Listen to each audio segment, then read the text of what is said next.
Hi, I'm Junia, and I should have come home sooner because the day I walked through that door, I saw my stepfather yanking my mother by the hair, screaming at her to hand over $37,000 for his daughter's vacation. And all my mother could do was cry and beg. That moment, it shattered every lie she ever told me. To make her life look livable, he said, "Let me teach you how a real woman behaves in her husband's house." And that's when I realized she'd been surviving in silence for years, right under my nose. But today, that silence finally broke. And what came next? No one, not even him, saw it coming. The sky over San Antonio was soft gold by the time I pulled into my mother's driveway. I hadn't planned on being here, not today, not this soon. But my client meeting in Dallas got postponed at the last minute. I figured I'd surprise Mom, maybe even finally talk about that thing she mentioned last week in her text. "Don't worry about me, I'm just tired lately." It didn't sit right. It had been gnawing at me during my drive. The front yard looked exactly the same, still a little overgrown, a forgotten rake resting against the fence like it gave up on someone. Everything should have felt familiar. But the moment I stepped out of the car, I noticed it. Not silence, but stillness. The kind that clings to the air when something's wrong. I knocked once out of habit, even though I still had my own key. Then I pushed open the door and called out, "Mom?" No answer. I stepped in slowly, letting my heels tap soft against the tile. The house smelled like lemon cleaner, sharp, almost too clean, and something else, like stale fear if that had a scent. The lights were off even though it was getting dark. Usually by now she'd be watching reruns of game shows or cooking something. Something always too heavy, too southern, too much like she was trying to prove something. I turned toward the living room and froze. Right there on the floor, beside the coffee table, was a plastic hair clip. It was Mom's, the cheap kind she always wore when she didn't want to deal with her curls. One of the claws was broken clean off. I bent down and picked it up. It was warm. My stomach turned. I moved toward the hallway, footsteps light, breath tightening. That's when I heard it. A muffled sound, like a cry pressed through a thick blanket. Every inch of my skin prickled. I knew fear, meetings with hostile clients, late-night negotiations, laying people off. But this wasn't that kind of fear. This was the kind that came from knowing something awful was happening to someone you love, and being just one breath too late. The sound came again, this time sharper. A whimper. I quickened my pace, but I stayed grounded. Deep breath in through my nose, slow out my mouth, just like when my mentor taught me how to handle boardroom meltdowns. But this wasn't a conference room. This was my mother's house. I turned the corner and the scene slammed into me like a car crash. Rhett, my stepfather, was dragging Mom by her hair across the hallway. His grip was brutal, his voice an explosion. "You think I won't do it, huh? You think I won't? $37,000, Rowena, for my daughter's trip. You want to embarrass me again?" She stumbled, her slippers scraping against the floor as he yanked her closer to the dining room. His hand twisted tighter into her hair, like he was leading cattle, not a woman, not my mother. "Let me teach you how a real woman behaves in her husband's house," he snarled. For a split second, I couldn't move. My brain couldn't catch up. I stood there, just out of sight, heart pounding so loudly I was afraid he'd hear it. My hands shook, not from shock, but from the weight of all the moments I hadn't asked questions, hadn't looked closer, hadn't come home more often. And Mom, she wasn't even screaming, she just whimpered, like this was routine. I felt something break inside me. I reached into my coat pocket and pulled out my phone. No time to call 911. Not yet. Not if it meant putting her in more danger. I swiped silently to record. I needed proof. Mom used to tell me, "Don't confront him when he's like this. It just makes him worse." I hated that she learned to live with fear, and hated more that I had let her. He shoved her into one of the dining room chairs. Her face was flushed, her hair tangled. Her eyes, wet, wide, met mine just as Rhett turned slightly away, still yelling. She saw me. I saw her. And in that moment, we both knew. We had both known, deep down, for years. This wasn't the first time, but it had to be the last. I stepped forward into the light. My voice came out steadier than I expected. "Let her go." He flinched. That told me everything. He wasn't surprised I was there. He was surprised I saw. His hand loosened from her hair, and he turned to face me. "Junia, you're home early." No apology, no fear. Just that greasy, half-slick tone he always used when he was trying to sell something. "She's exaggerating. Slipped, that's all. You know how dramatic your mother gets." I didn't answer. Not with words. I walked to Mom and helped her stand, gently. She leaned into me, like she finally let herself collapse. Her shoulders were trembling, but her hands stayed clenched in her lap, like they always had to fight for calm. Rhett stepped back, trying to control the narrative, trying to regain ground with a forced chuckle. "Jesus, Junia, you always think the worst. I was just..." "Just what?" I cut in. "Teaching her how a real woman should behave?" That wiped the smirk off his face. He stood there, nostrils flaring, chest heaving. Not with guilt, but with frustration that the game was up. I didn't care. I wasn't 14 anymore. I wasn't afraid of him sneaking into my room with his half-drunk sermons about respect.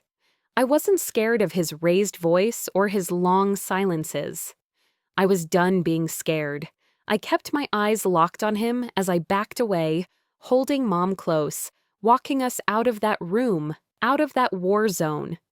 She didn't say anything. Not yet. She didn't have to. I knew this wasn't the first time he had hurt her, but it would be the last. She didn't fight me this time. I led Mom to the couch like I had dozens of times in childhood, after she sprained her ankle, after she fainted from skipping meals, after she cried quietly in the dark when she thought I was asleep. But tonight felt different. She let me guide her without that stiff resistance she always carried like armor. No false smiles, no, "I'm fine, sweetie." Just silence. And in that silence, something shifted. I knelt down in front of her. Her hands were trembling in her lap. She didn't look up. The living room lamp behind her flickered once, casting just enough light to show me how deeply tired she looked, like her bones had been worn down one apology at a time. "You okay to sit here a minute?" I asked softly. She nodded, slow, like the movement took effort. I didn't press her. I just sat next to her, close but not touching. If she needed space, she'd get it. If she needed me, I was right there. I glanced around the room, noticing things I never really saw before. How the curtains were drawn too tightly, how the TV remote was turned face down like it had been thrown, how the throw pillow on the recliner was unzipped along the side. Tiny things, clues I had missed for years. Then she spoke, barely above a whisper. "This isn't the first time." My throat tightened. She didn't look at me when she said it. Her eyes were still on the floor, on some spot just past the coffee table, like the words could only come if she didn't have to see them land. It's been going on for years. I didn't know whether to speak or not. I wanted to scream. I wanted to go find him but I didn't. I let her keep talking. And she did. Slowly. Like she was walking barefoot over broken glass. She told me about the little things. The way Rhett would ask her where every dollar went. The way he'd make comments in front of friends. Laughing but mean. How he'd keep her debit card, saying it was easier if he handled the money. How he'd criticize her clothes, the food she cooked, the way she spoke to his daughter. Sometimes, she said, he'd say it was discipline. Biblical correction, he called it. I felt like I'd been punched in the chest. That phrase. It dripped with justification, like his violence had scripture behind it. I asked her why she didn't tell me. She glanced at me then, for the first time since we sat down. Her eyes were rimmed red, but dry. "You were busy," she said, "and I didn't want you to look at me different." I reached over and touched her hand. She didn't pull away. "You never deserved this," I said. She shook her head, like she still wasn't sure that was true. My brain started connecting the dots. Old visits, phone calls, things I should have questioned. The time she wore a long-sleeve shirt in July and said the AC at work was too cold. The way she always tried to steer conversations away from Rhett. How she'd laugh too loudly when I asked if everything was okay. How her smile would freeze when I said I might visit unexpectedly. I should have seen it. She looked smaller than I remembered, even though nothing about her had changed. It was me. My lens was different now, sharper.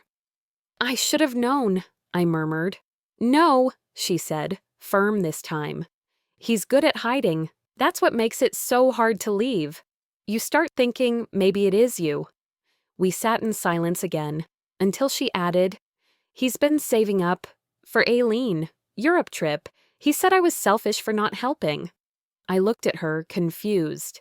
"He already took my savings once," she explained. "Said it was for house repairs, but it went to her. Clothes, a car lease, her college tuition when her own mother wouldn't pay, and now this." "37,000, I muttered. She nodded. "He said if I really cared about the family, I'd figure it out." I felt heat rise in my chest. Not the kind that burns out. It was the slow, focused kind. The kind that sharpened everything. How had he been bleeding her dry this whole time, while painting himself as the provider? My hand found the broken clip in my pocket again. I squeezed it until the edges dug into my skin. Footsteps creaked in the hallway. He was back. I didn't have to turn around to know. His presence always came before his voice, a shift in the air, a weight in the room. "Well," Rhett said, standing in the doorway, arms folded like he'd just come down from a sermon. "I hope she's told you everything." I stood slowly, placing myself between him and my mother. "She told me enough." He tilted his head and gave that same smirk he used when arguing with cashiers or correcting waiters. "You know your mother gets confused when she's upset. She leaves things out. Dramatic runs in her blood." I didn't move. "We're leaving for the night." He let out a laugh, tight, humorless. "She's my wife. She stays. You don't get to decide that." I stayed calm. "You don't get to decide everything anymore." His eyebrows lifted. "Is that right? I recorded what happened earlier." His face changed, slowly, like watching a storm roll in across a field. The blood drained from his cheeks. His jaw tensed. "You." "What?" I nodded. "You should think very carefully about what happens next." He stepped forward, testing me. His eyes narrowed.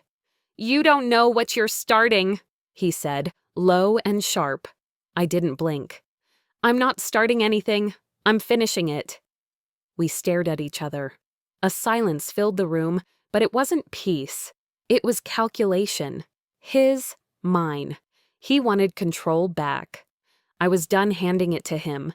He finally took a step back. Without another word, I turned to Mom. "Let's get your things." She moved slowly, like she still expected to be stopped. I helped her to her bedroom, packed the essentials, purse, jacket, her blood pressure meds. I found her slippers. She kept reaching for other things, small things like her recipe book or her rosary, but her hands would hesitate halfway there, and I knew it wasn't about the objects. It was about what leaving meant. When we walked toward the front door, I felt Rhett's eyes follow us, burning holes through our backs. But he didn't move. Maybe he thought this was just a tantrum. Maybe he was still playing the long game. I didn't care. As I opened the door, I slipped the broken clip deeper into my coat pocket. We weren't running. We were documenting. This wasn't escape. This was evidence. As I drove my mother away from that house, I realized I had no idea how deep Rhett's control really went. By the time we reached my apartment, the city was still asleep. The streetlights hummed quietly outside, casting a soft amber glow across the sidewalk. I unlocked the door, helped my mother inside, and watched her settle onto the couch like she'd finally exhaled after years of holding her breath. I brewed her some chamomile tea, and once she took a few sips, I led her to the guest room and helped her lie down. She didn't argue. The sedative weight of the night had finally caught up to her. Minutes later, she was asleep, curled on her side like she used to when I'd peek into her bedroom as a kid. I pulled the blanket up over her shoulder and closed the door as quietly as I could. Then I sat at my kitchen table with my laptop, a mug of black coffee steaming beside it. It was still dark outside, just a pale gray hint of morning edging over the horizon. The silence in my apartment was thick, comforting, and terrifying all at once. I opened my email, then the bank login. She'd given me the passwords years ago, in passing. "Just in case anything happens," she said, once during flu season. I'd tucked it away and forgotten about it, until now. The moment I logged in, my stomach dropped.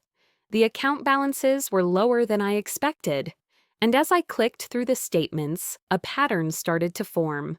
There were large transfers, some to accounts with names I didn't recognize. Other charges were vague but recurring, things like home service upgrades and premium maintenance fee. The timestamps stretched back years. I kept scrolling. There were ATM withdrawals that matched up with the dates of Aileen's beach trips, ski weekends, and that month she'd spent in Spain. I remembered the posts, all the hashtags, a Wanderlust Queen or a star living my best life. I added everything up. After cross-referencing withdrawals, transfers, and those house upgrades, the total hovered around $85,000. 85. That was more than my mom had ever made in a single year. She wore off-brand shoes, rinsed out plastic containers to reuse, and used coupons like it was a full-time job. She skipped her own birthday dinner 2 years ago because the timing wasn't good. I remember that now. That was the week Aileen posted a boomerang video from the Amalfi Coast. My jaw clenched. I dug deeper. Buried in her email were PDFs, loan documents, a personal loan for $25,000, under her name. The e-signature looked off, too neat. My mother's real signature had always been slanted and rushed, like she was trying to finish before the pen ran out. I pulled out an old card she'd written me for my birthday and held it beside the loan form. It didn't match, not even close. He'd forged it, signed her name, submitted the paperwork, and rerouted the money straight into his own projects, or more likely, into Aileen's adventures. I screenshotted everything, downloaded files, created folders with names like Evidence Zo1 and Transactions Flagged.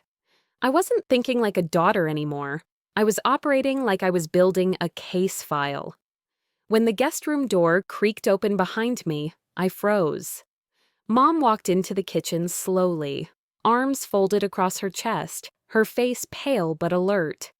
"You're up early," I said. "Couldn't sleep long," she murmured. "Too quiet in here. Feels strange." She reached for the kettle. Her hands shook slightly. I stood and took over. She tried to wave me off. "I've got it." "Let me," I said, gently. She didn't argue. As the tea steeped, she looked around the kitchen like she was cataloging every detail. Maybe because it was safe, maybe because it wasn't hers. "You want breakfast?" she asked, out of nowhere. Her voice cracked just a little. It was instinct, not appetite, the kind of care you offer someone else when your own world's falling apart. "I'm good," I said, "but thank you." She sat at the table, her fingers fiddling with the hem of her sleeve. We sat in silence for a minute. "I didn't leave because I didn't know how to be alone," she finally said. I thought, maybe if I stayed quiet long enough, he'd calm down, that it would pass, that I could manage it. I nodded. I didn't push her. Her confession was its own kind of strength. You don't have to manage him anymore, I said. She looked at me, really looked this time.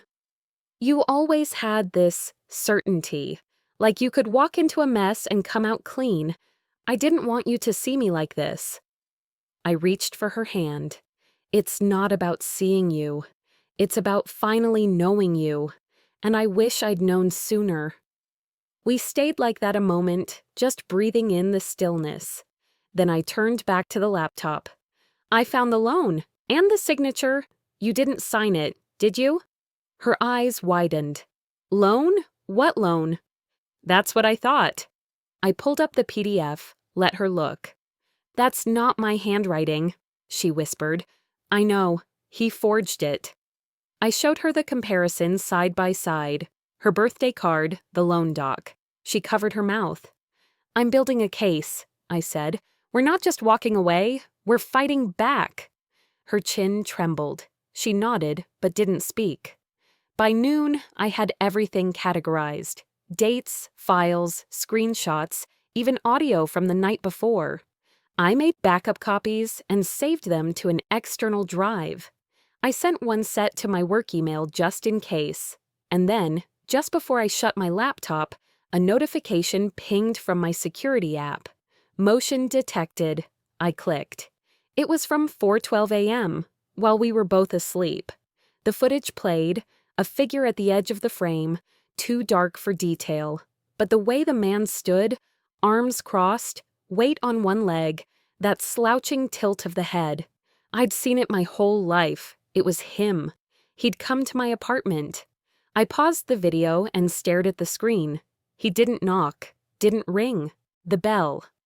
Just stood there for a few minutes, then left. It wasn't curiosity, it was a message.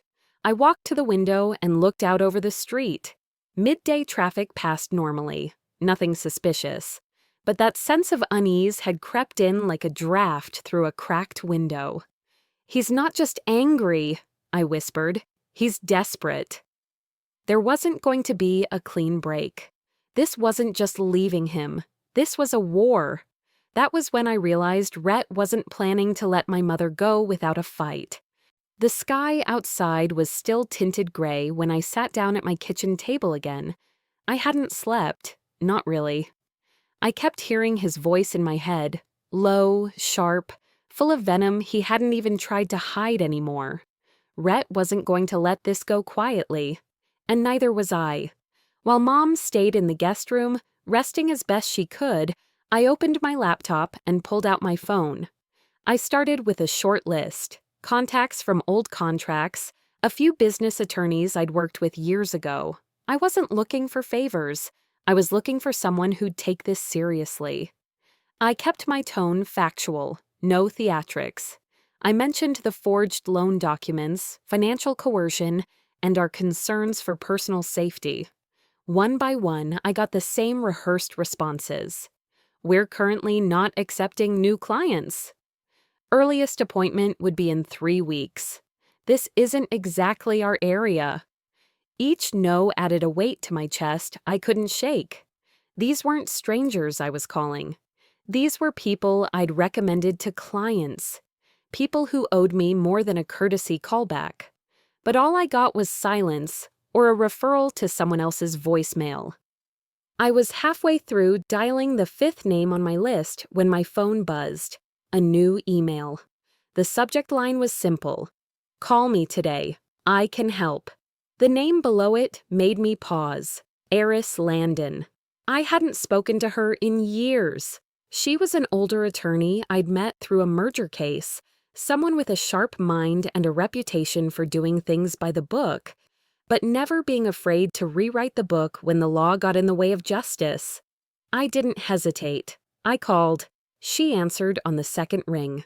Junia, you said forged documents and domestic coercion? Yes, ma'am.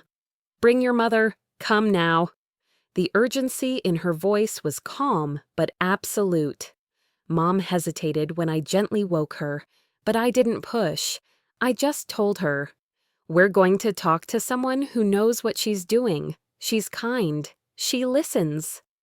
15 minutes later, we were parked outside a modest office tucked between a bakery and a dentist's clinic.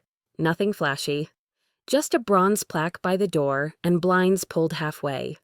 Inside, Eris greeted us herself. She was older than I remembered, but her presence filled the room like gravity. She offered Mom a seat and asked if she could look through the documents I'd collected. As she scrolled through the folders on my laptop, I watched her face shift, eyebrows pinched, lips pursed. Finally, she looked up. "This isn't just abuse," she said softly. "This is fraud, and it's deliberate." Mom sat perfectly still. I saw her shoulders rise slightly with that word. Fraud? It sounded official, like something that could be proven, punished. Eris didn't waste time. She outlined what needed to happen next, breaking it down like steps in a recipe, filing a protective order, notifying the bank's fraud department, freezing all accounts in Mom's name, preparing for legal response. She made everything sound clear, even the danger. "People like Rhett don't just give up," she warned. "When they feel control slipping, they escalate. They may show up uninvited, send threats, turn family members against you, try to manipulate through fear or guilt." Mom's hands trembled slightly. I reached over and held them still. Eris continued reviewing a few more statements when she paused. Her eyes narrowed. "Rowena," she said, "did you know you had this joint account?" Mom leaned forward. "What account?" "This one. It's in both your names. Signature on file looks off." She turned the screen so we could see. A small balance, $87 left. But the history told a different story. Big deposits, big withdrawals, always followed by overdraft charges Mom said she never saw. One withdrawal matched a known date from Aileen's birthday retreat last spring. Mom stared blankly. "I never opened this." Eris clicked through records. "The signature is forged again. Same style." I felt something inside me go cold. Rowena whispered, "I thought, maybe I missed something. Maybe I just forgot. But no, I didn't do this. I swear." "You don't have to convince me," I said. "He's been stealing from you, hiding things, and keeping you too overwhelmed to notice." Eris nodded. "We need to act today." For a long moment, Mom didn't answer. Then, in the softest voice, she said, "I didn't want to be a burden to Junia. That's why I didn't tell anyone." I looked at her. "You are not a burden. You were never the problem here." Tears welled in her eyes, but she blinked them away quickly. Then she turned to Aris. "Let's do it." We signed the paperwork for the protective order. Aris began the process to alert the bank and schedule a forensic handwriting analyst to back the forgery claims. Her team moved fast, efficient and unshaken. Just before we left, Eris gave one last reminder. "If he contacts you, document it. Save every message. Don't respond. And never be alone with him. Ever."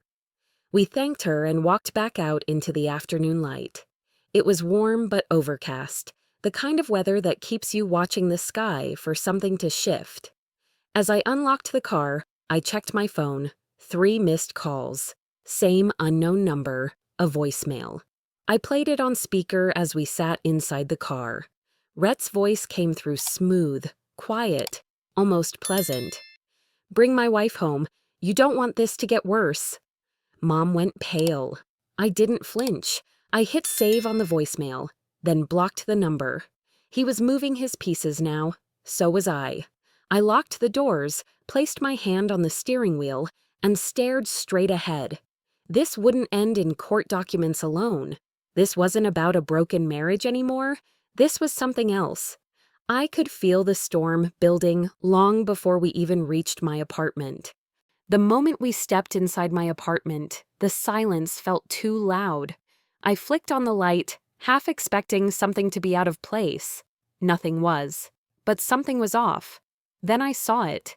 A piece of paper folded neatly, lying just inside the door, right in the center of the welcome mat. My gut tightened.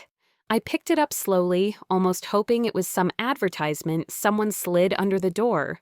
It wasn't. I opened it, my hands stiff.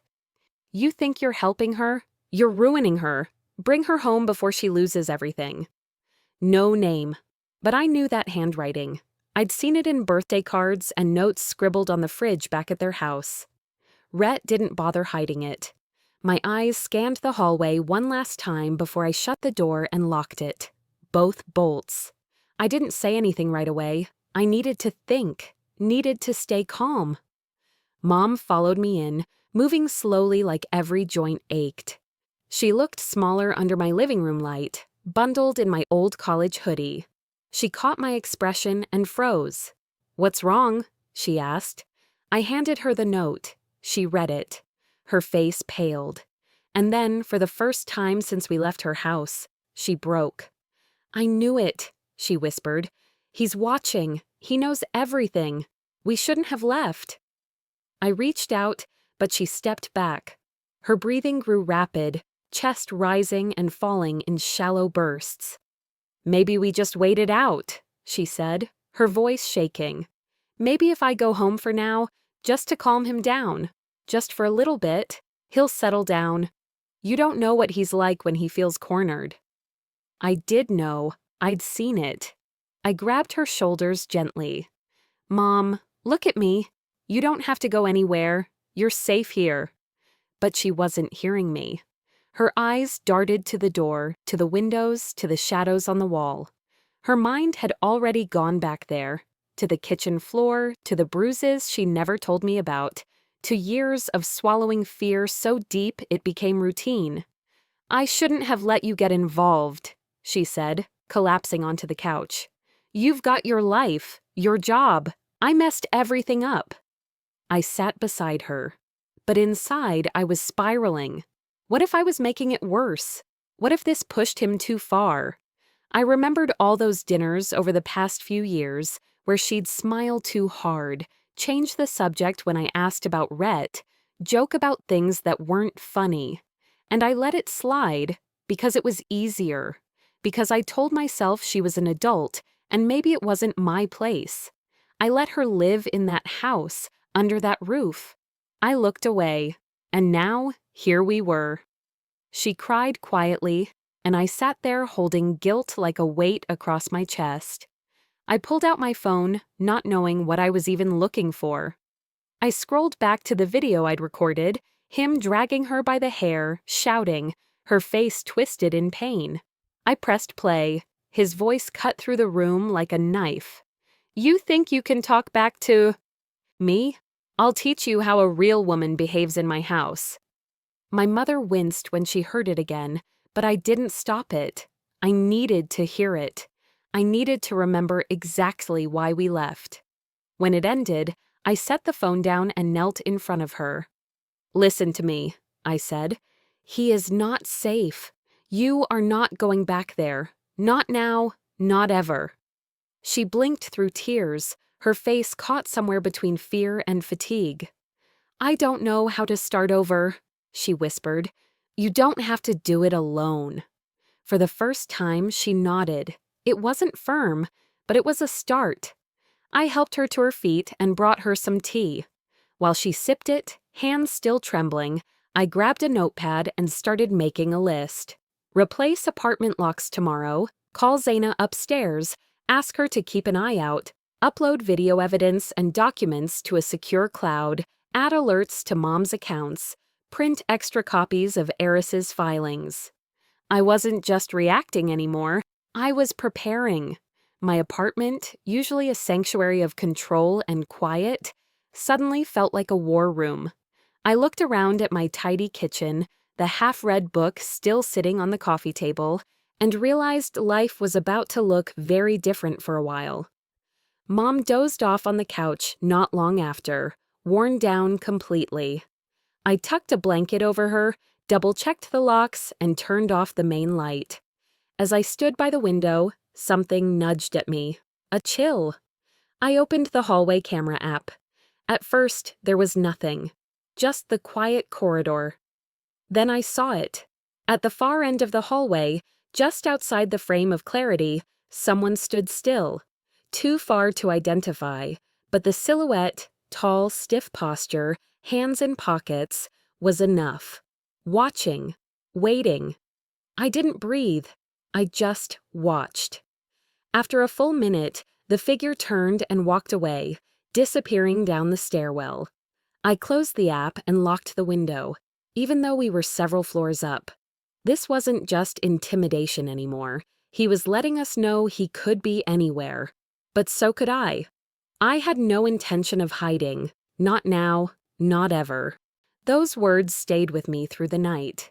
They lingered even while I tried to rest on the couch so Mom could have my bed. Sleep never really came. I drifted in and out, listening for sounds in the hallway, checking the camera feed every hour. By the time morning light pushed through the blinds, I was running more on instinct than rest. I stood, stretched my back, and headed to the kitchen to start the coffee maker. Before I even reached for a mug, my phone buzzed again and again with rapid notifications. The vibration didn't stop. It kept going, one alert after another. I grabbed the phone, expecting maybe updates from Eris or routine bank emails. But the screen made my pulse spike. 3 overdraft warnings, all tied to Mom's checking account. I tapped the first alert, then the second. By the time I opened the third one, my jaw had clenched so tight it hurt. Charges, thousands of dollars, all attempted within minutes of each other. 10,000 from an electronics store, another 3,000 for some online vendor. 2,000 more routed through a platform I didn't recognize. He was doing it on purpose, trying to destroy what little she had left before the legal freeze could lock him out. He was rushing, panicking, and panic made people dangerous.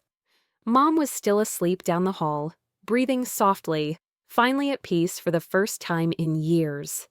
I stepped into the living room and dialed the bank fraud number. The wait tone played softly, the coffee machine humming behind it, a sharp contrast to the anger burning up my spine.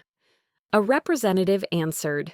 I kept my voice steady, explaining everything: the forged documents, the protective order in progress, the threats, the financial manipulation. I forwarded the PDFs, the timestamps, the screenshots. She went silent for a moment. Then she said, "We can temporarily freeze all activity on the account until we complete a review. This will stop further charges." It wasn't perfect, but it bought us breathing room. I thanked her, hung up, and finally poured myself that coffee. I didn't even get a sip. A violent bang hit the front door, so loud the mug nearly slipped from my hand. Mom jolted awake, calling my name, voice soaked in fear. I rushed to the door, but I didn't open it. I checked the peephole instead. He was there. Rhett stood on the other side, knuckles red from pounding the metal. He wasn't yelling yet, but I could tell he was barely holding himself together. "Junia," he barked, "open this door." I didn't move. "You're poisoning her against me," he said, loud enough for neighbors to hear. "You think you get to decide what happens in my family?" I didn't respond. His hand hit the door again. The sound shook the frame. Mom stepped behind me, trembling so hard I felt it before I even looked at her. I forced myself to breathe. Then I spoke through the door. "If you don't leave right now, I'm calling the police." He laughed, a sharp, ugly sound. "It'll be your word against mine," he said. "You don't have anything." That told me everything. He had no idea I recorded him. No idea I had evidence of the forged signatures. No idea I had shown it all to an attorney. I kept my voice calm, even though my heartbeat was thundering. "Walk away, Rhett." He didn't. Instead, he changed tactics in an instant. "Rowena," he called out, his tone flipping into something soft, rehearsed. "Honey, come home. You know I never meant for things to get out of hand." You're confused. You're scared. Just come back and I'll fix everything." Mom twitched, and for a heartbreaking second, her foot shifted forward. Conditioning. Years of manipulation. Years of being trained to obey that voice. I touched her arm and whispered, "Don't move." He kept going. "All couples have rough patches. You know that. She's twisting things. She hates me. She wants to tear us apart." Mom cried quietly behind me. That was when I heard doors opening along the hallway, neighbors peeking out, watching. Someone must have called the police, because within minutes the elevator dinged and 2 officers stepped off. Rhett straightened up instantly, smoothing his shirt like he was just a friendly visitor, caught in an awkward moment. "Morning, officers," he said, forcing a smile. "This is just a family argument. Nothing serious." One of the officers asked me to open the door. I cracked it enough to speak and handed them my phone with the video queued up. They watched it. Their expressions changed immediately. Then I gave them the forged loan documents, the threatening note, the bank alerts. The second officer turned to Rhett. "Sir, you need to leave, now. If you come back, you will be arrested." Rhett's jaw twitched, but he stepped back. Before he turned away, he looked right at me. His face didn't show anger. It showed calculation, a promise. This wasn't over. The officers waited until he got into his truck and drove off, then walked me through steps to reinforce security, reminding us to call if he returned. After they left, Mom collapsed into my arms, crying in a way I hadn't seen since I was a child. A sound that broke something inside me. I held her, whispering into her hair, "You're safe. I'm right here." But in my mind, something cold and sharp settled into place. He was spiraling, and people like him always made mistakes when they spiraled. I wiped my mother's cheeks and helped her sit down. She was shaking, drained to the bone. I stood up, my chest lifting with a different kind of breath this time. Not fear, strategy. The plan had just begun to take shape in my head the night before, but it crystallized the next morning the second my phone buzzed. At first, I figured it was just another bank alert, or maybe a note from Eris, but when I swiped open the screen, it wasn't either of those. A number I didn't recognize, no contact name, just one line of text. "I know what he's doing to your mother. He did it to me. Kateri." I froze in place, rereading it twice, then a third time. I didn't know anyone named Kateri, but that message, it landed like a stone in my gut. I moved quietly into the hallway, away from the room where Mom was still resting. She'd finally fallen asleep around 3 in the morning, her body too tired to carry the weight of fear any longer. I typed back carefully, "Who are you?" The reply came fast. "I can't talk over the phone. He watches things. I'll meet you, somewhere public." I hesitated, then agreed. "Where?" We settled on a small cafe off the main drag, quiet enough to talk, but open enough to be safe. I knocked gently on Zaina's door next door and asked if she'd stay with Mom for an hour or two. Zaina didn't even ask questions, just nodded, already stepping into her slippers. By the time I pulled into the cafe parking lot, my stomach was tight with tension I hadn't felt in years, the kind that said, "This is going to change things." Kateri was already there, seated near the back, half hidden behind a tall potted plant. Her eyes darted to the windows every few seconds. She looked like someone who hadn't truly exhaled in a long time. She stood as I approached and said, "Junia?" I nodded. "You're Kateri?" She offered a tight smile that didn't quite reach her eyes. "I'm not crazy," she said right away. "I know how this sounds, but I saw you on the community page last week. Someone posted about Rhett, mentioned your mom's name.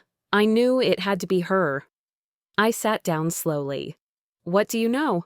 She glanced around the cafe again before reaching into her bag and pulling out a folded manila envelope.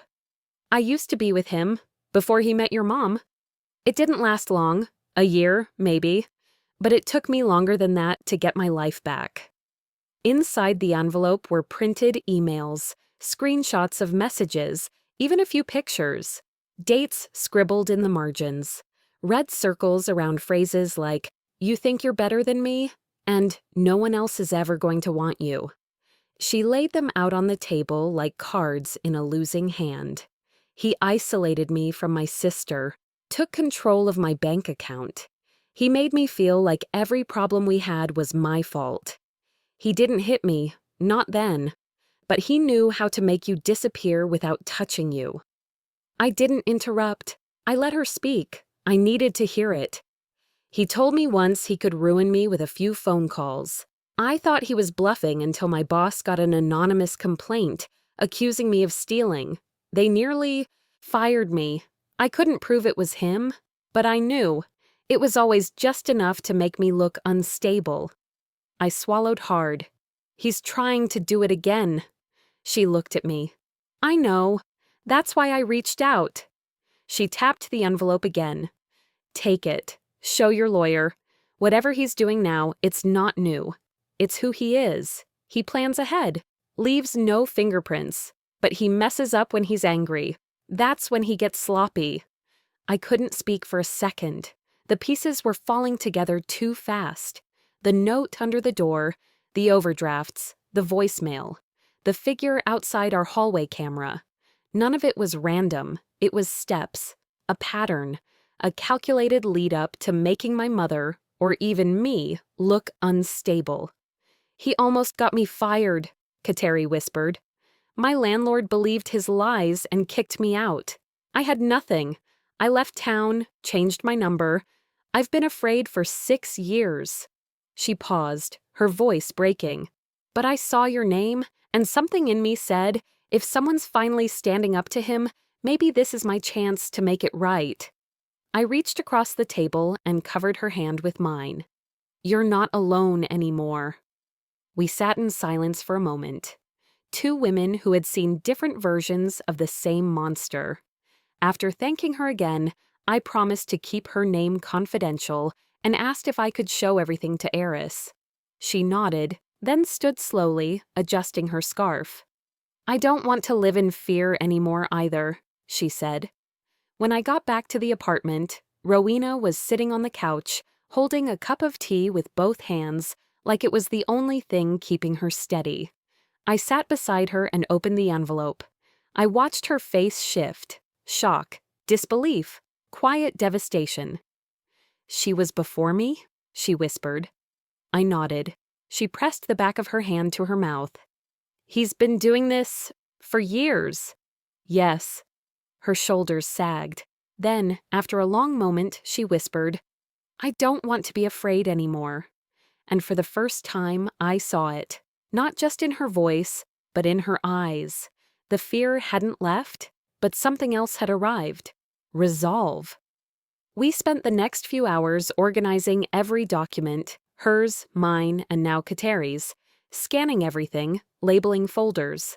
I uploaded the files to 3 separate cloud drives, encrypted the folders, and backed them up again onto a USB hidden inside a book on the shelf. I didn't want to take chances. I wasn't playing defense anymore. That night, long after Rowena had gone to sleep, I sat at my laptop, going over the files again. As I was about to shut it down, a new email popped up. No subject, no signature, just one line. You won't win. I stared at it for a long time. No reply, no panic, just breath. Steady and deep. He was scared, because now he knew I wasn't running anymore. The next morning started out quiet. A little too quiet, honestly. The kind of stillness you get just before a storm rolls in and blows everything apart. I had just finished tidying up the kitchen when a knock came at the door. Not pounding, not frantic, just deliberate. I didn't need to look. I already knew what kind of knock that was. That knock wasn't about asking permission. It was about control, cloaked in fake courtesy. Still, I checked the peephole. 2 uniformed officers. Can I help you? I asked through the door, already bracing myself. "We'd like to speak with Junia Elridge," one of them said calmly. "That's me." They exchanged a glance. "Ma'am, we received a report alleging your mother, Rowena Elridge, is being held here against her will." I didn't speak at first. I felt like the floor shifted beneath me. My fingers curled tightly around the doorknob. There it was, Rhett's next move, exactly like Kateri warned me. "She's not being held anywhere," I said evenly. "She lives here by choice. We'd still like to speak with her, alone." I stepped back slowly and opened the door. "Fine, but I'm staying within earshot." They walked in, professional but clearly skeptical. I called to my mother gently, "Mom, there are 2 officers here who'd like to talk to you for a minute." She emerged from the hallway, hair pulled back, eyes calm but wary. She looked smaller somehow, like the old Rowena had curled back in on herself, just for a moment. "Is everything okay?" she asked. "We just need to confirm that you're here voluntarily," one officer said. Rowena nodded slowly. "I am. Has anyone been preventing you from leaving?" "No," she said. Her voice was soft but steady. "I'm here because I feel safe here. My daughter didn't force me. I left on my own." That was the first time I'd heard her say that aloud to anyone but me. My chest swelled with pride and sorrow. The officers turned to me next. "Do you have any documentation you'd like to provide?" I didn't even blink. I already had the folder prepared.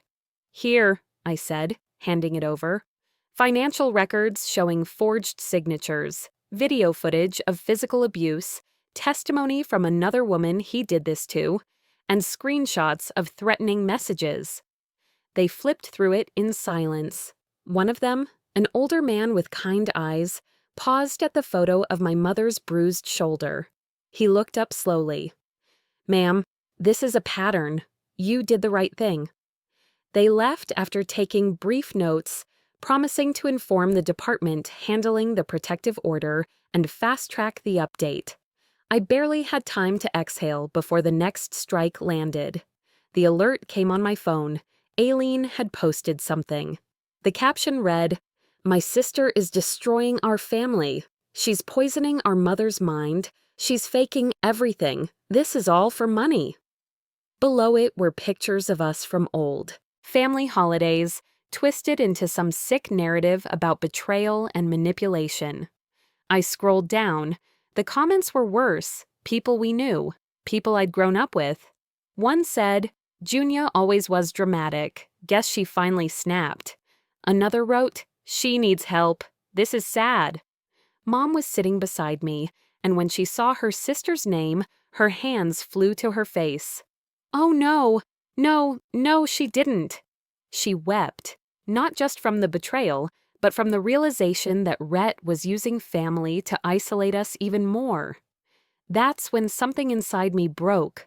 I wasn't shaking from fear anymore. I was shaking because I was done. Done being the target. Done being polite. Done waiting for someone else to save us. I cleared the table, opened my laptop, and pulled out everything we had. Every scrap of proof, every screenshot, every legal doc. I started building a timeline, organized it by date, by incident, by escalation. This wasn't a panic response. This was a legal strategy, and it was airtight. The next morning, Mom and I drove to Eris's office. It was a quiet ride, but not tense, focused, like 2 people on a mission. Eris greeted us, took one look at my expression, and waved us straight into her conference room. "I've got something for you," I said. I laid out the whole timeline, the newest police interaction, the smear campaign, Kateri's documents, the screenshots from Aileen's post, the threats, everything. Eris's lips tightened as she flipped through it. "This," she said finally, "is enough to file criminal charges." Mom reached for my hand, and I took it without hesitation. Her grip was strong. "We're not just defending anymore," Eris said. We're going on the offense. Mom blinked fast, like she wasn't sure whether to cry or smile. I'm tired of feeling like we're one step behind, I told her. I want him to feel what it's like to lose ground. She looked at me, voice barely a whisper. I never thought I'd get this far. You're not just getting through it, Mom. You're winning. We left Eris's office late that afternoon, both of us exhausted but lighter. There was still a long road ahead, but for the first time we weren't walking it in fear. As we reached the parking lot, my phone buzzed again. A text, no contact name. You think this ends with your paperwork? You have no idea what you've started. I stopped walking. My fingers hovered over the screen. Then I lifted my chin, looked straight ahead, and whispered under my breath, No, Rhett. You have no idea what I started. That sentence stayed with me long after the screen went dark. It lingered through the night, through every quiet breath my mother took as she slept in the next room. And when morning finally came, I realized I wasn't done fighting, not even close. A hard knock on the door startled both of us awake. Not hostile, not demanding, just official. When I opened it, a uniformed courier stood there with a clipboard. Are you Junia Elridge? Yes. He handed me an envelope. You've been served. Please confirm receipt. The weight of the paper told me exactly what it was before I even signed. A court summons. Inside was the date for the emergency hearing. Everything would be decided there. Whether my mother would get long-term protection, whether the fraud case would move forward, whether I'd finally be cleared of Rhett's accusations once and for all. Mom came into the kitchen, tying her robe. What's wrong? I handed her the papers. She read the first few lines and sank into the chair. It's happening. It is, I said, and we're ready. We spent the next hour getting dressed, moving slow, steady, deliberate. Not panicked, just focused. The courthouse wasn't far, but the ride felt long. When we walked through security and into the family court hallway, the air felt heavy. People were scattered along the benches, women staring at the floor, men looking away from the walls, each carrying their own story. Mom's hands trembled a little, so I took her arm gently. We're okay, I whispered. We're not alone. She nodded, though her eyes stayed fixed on the carpet. The doors at the end of the hallway opened, and Rhett walked in with Aileen beside him. He looked polished, like he'd spent extra time preparing whatever performance he thought would win the judge over. When his eyes landed on us, his lips twisted into something between a smirk and a challenge. You'll regret dragging this into court, he said, loud enough for Mom to hear. Aileen added, You're not going to get away with this. I didn't respond. Not out of fear, out of refusal to lower myself to their game. Mom leaned closer to me, and I could feel her pulse quicken. When our case was called, we entered the courtroom together. Rhett went first. Of course he did. He spoke with that practiced sincerity of his, leaning into every phrase as if he were auditioning. I'm terrified for my wife, he told the judge. She's confused, overwhelmed. My stepdaughter has always been unpredictable. This is all a misunderstanding blown out of proportion. He even dabbed at his eyes at one point. I almost laughed at how rehearsed it was. But then it was my turn. I didn't raise my voice. I didn't press emotion into the words. I simply presented the truth. The video of him dragging my mother by her hair, the forged loan documents, the bank withdrawals, the threatening messages, Kateri's testimony, the police report. He tried to weaponize against us. The protective order request. Everything neatly organized and time-stamped. The judge watched the video twice. By the time she looked back at Rhett, her entire expression had changed. Mr. Halden, she said firmly, your explanation does not match the evidence provided. This is not stress. This is documented abuse. Rhett's face tightened, and for the first time, he didn't have a performance ready. He stumbled through excuses, work pressure, misunderstandings, financial confusion. He even blamed Aileen at one point, which made Aileen's face pale. The judge didn't soften. After reviewing the last page of documents, she spoke clearly, decisively. Rowena Elridge, your long-term protective order is granted effective immediately. The court will also forward the financial records to the district attorney's office for formal review. Any accusations against Junia Elridge are hereby dismissed due to lack of evidence and inconsistencies in Mr. Halden's reports. Joint accounts will be temporarily transferred to Rowena until the investigation is complete. Mom put her hands over her mouth. Tears slipped down her cheeks as quietly as rain. I wrapped my arm around her, and she leaned into me like she hadn't leaned on anyone in years. We walked out together while Rhett stayed behind, cornered by two deputies asking questions he couldn't charm his way out of. He shot me a look, half fury, half fear. For the first time ever, he looked away first. Back at the apartment, the tension finally began to ebb. Mom walked into the living room and froze when she saw the small broken mug sitting on the shelf. She picked it up gently, turning it in her hands like it was something fragile and sacred. "We can throw it out now," I said. She shook her head. "No, I want to remember what I survived." She set it down carefully, almost reverently. Later that evening, while she cooked dinner, her first peaceful meal in I don't know how long, I stood by the window and breathed in a way I hadn't since this whole nightmare began. The war was over. We weren't the same women who walked into it, but we were free, and tomorrow would belong to us again. Even now, I still wonder how many others lived in silence like she did.